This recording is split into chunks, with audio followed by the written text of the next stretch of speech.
Wala ka ba jowa? Hi AJ, hi Jordan. Minipos na siguro yung asawa mo, no?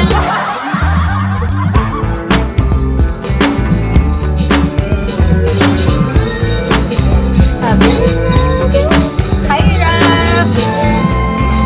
Wala kang asawa. Dapat lang talagang pag-asawa. Kung ganyan naman ang comment mo. Quezon Province.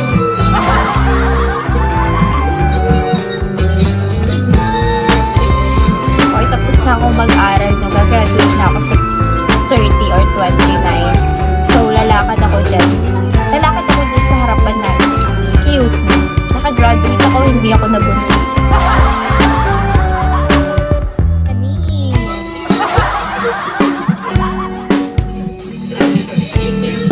Tagalog or Bicolano kayo? Tagalog boys. Hap Aita. Hap Aita? Hi Denise! Saka sa Pilipinas boss. Quezon Province or Quezon City? Pag daw kasi taga Quezon City, mga matatari daw ang tao doon. Pag mga Quezon Province, kaya na mga magaganda lang, mabait lang.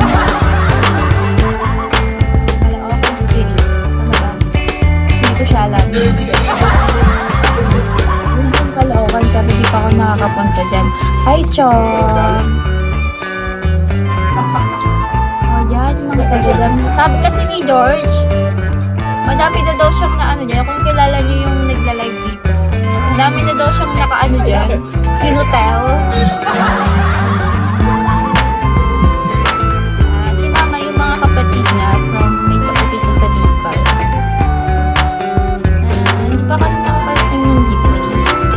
Nakapit na ba ako? Hindi pa ako nakakarating ng Bicol. Ano yung ginagawa ni Kiluwa? Kiluwa, nakababa na ba yung boxer mo?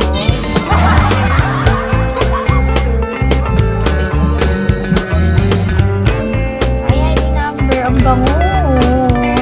Nangangamay.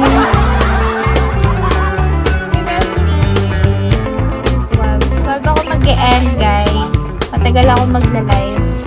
Parang wala yung iba kong bossy. Ano sila bossy, please? Absent. Ano ba ngayon? Wednesday? Nagda-driving class. Okay. Gusto mo kantahan kita? Ako yung, ano mo, sound trip. Lady number, good morning. Mababait ko mga taga-Bicol.